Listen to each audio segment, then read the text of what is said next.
Right now, I'm in my apartment on the third floor, and I can't go outside. I'm lucky I just got my groceries yesterday. I I don't know who could have done that. Uh, but at this time, I know a few other things.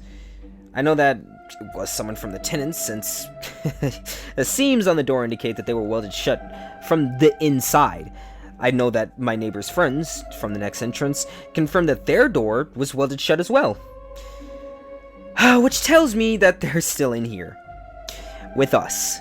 I know that we don't know who it is, because nobody's taken blame so far.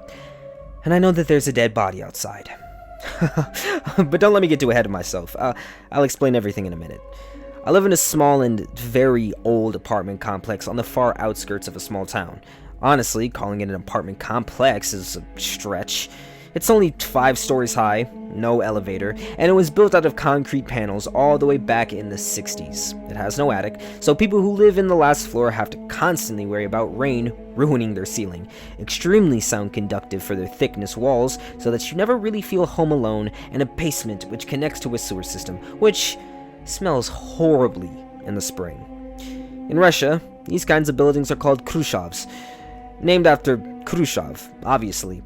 I get the appeal of a low-cost, easy-to-construct building, but I think there's not a single soul in the entire country who'd miss them. In 50 years, they should have been demolished and replaced with something better, something newer. At this point, the buildings are a health hazard. Usually only old people live there, since it was the house they received a long time ago and never moved out. Young people like me rarely move into Khrushchevs, which is why my neighbors were mostly old people. And let me tell you, old people in Russia are really mean. But I can't complain. I got this apartment from my late grandma, so at a young age, I at least have my own place. Plus, the view from my balcony on the 3rd floor is just great. It overlooks the forest, which is technically the border of our town, so no ugly buildings in sight. Just a boundless nature, which, as I was told, stretches out for thousands of kilometers in that direction. Just an ocean of dark wood that curves beyond the horizon. In a way, I live on a beach. Pretty sweet if you don't account for the things that sometimes wash ashore. At first, I was kind of bewildered. I went down the stairs to the 1st floor, yawning and stretching, hoping for the weekend to come faster, and I saw a bunch of people, all in their coats with bags in their hands. The air was hot and damp from their collective breathing, and the air was also quaking from their shouting. I couldn't quite make out what they were saying because they were all talking at the same time, but I could get a general mood. Some of them were confused, but mostly, they were outraged. I didn't understand what was going on at first. I mean, it was 8 in the morning when everyone was either hurrying to their jobs or God knows where the pensiers go this early. But then I made it to the front of the crowd and my eyebrows shot up. In front of me, a couple of men in their 40s were trying their hardest to push the door open. Only they couldn't. The entire frame of the door was welded shut. I could see the metallic seam running along the frame.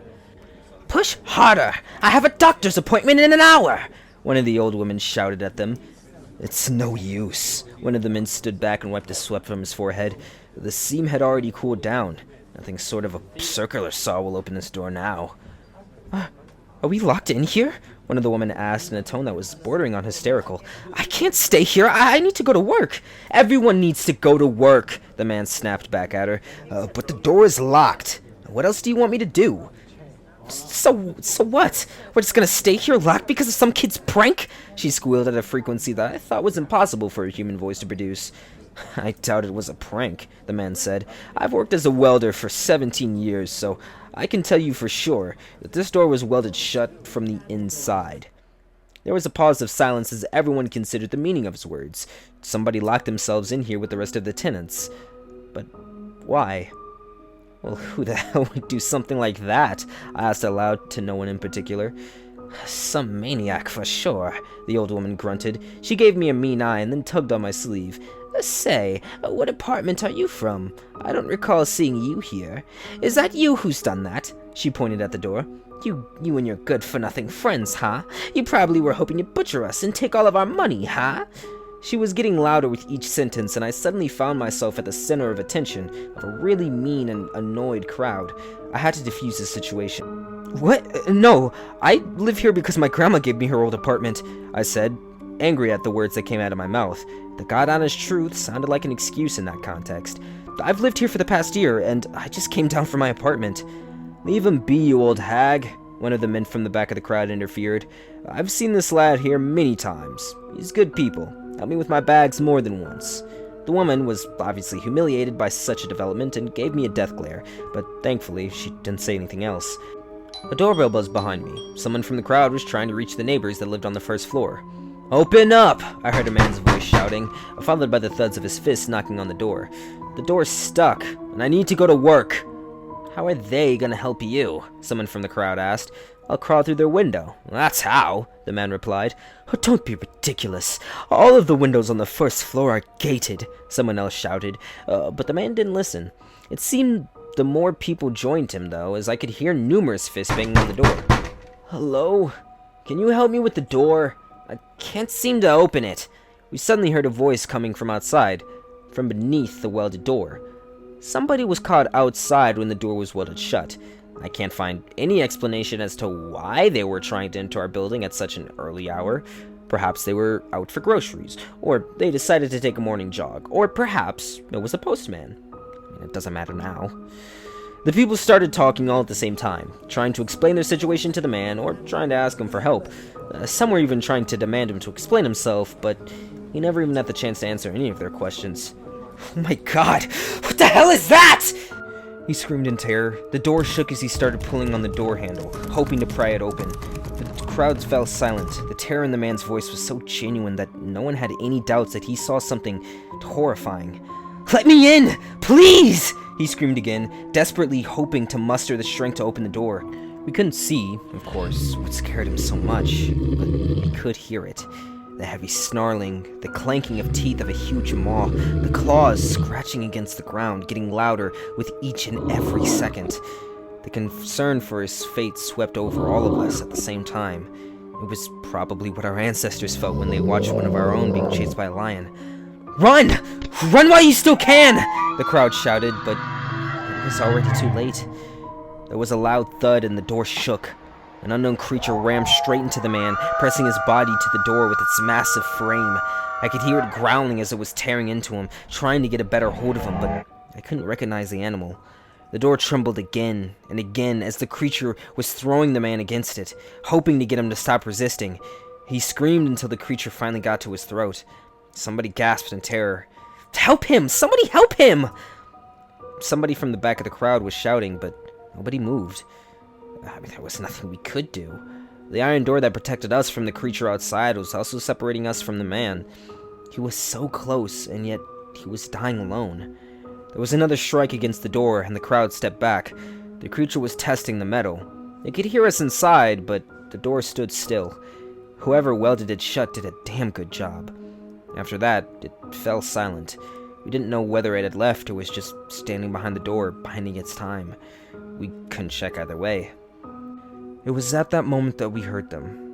The sirens, old and rusty, were coming back to life after decades of sleep to fulfill their purpose, to warn people of an incoming catastrophe. The years of slumber did not do them any good. They started sounding low, but with each second, as their mechanical vocal cords were stretching and warming up, they were getting louder and higher, until the familiar sound that everyone had hoped to never hear was drowning out everything else. The sirens were getting louder, but in the pauses in between its pulses, I could hear the noises of the town itself getting quieter.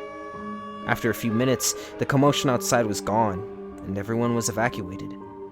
And we were left alone, probably the only people left in the entire district. Alone, stranded, and with something dangerous roaming beneath our windows. I can hear the howls and screams in the distance. Its voice sounds almost human, but now I know the difference. You can tell clearly when it's howling, because it's always followed by a human scream. Now, you might think that there was a panic amongst the tenants, but you'd be wrong. A distinctive feature of Russian people is that they just simply don't care, more than anyone else in the world. I can say this with an absolute certainty. Once they learned that the police told them to just stay put and calm down, well, that's just what they did. And I can sort of see the reasoning. I mean, why panic when you're protected by the walls? Can't you stay home just for a few days? The police told us that it's dangerous outside, so why would we go there?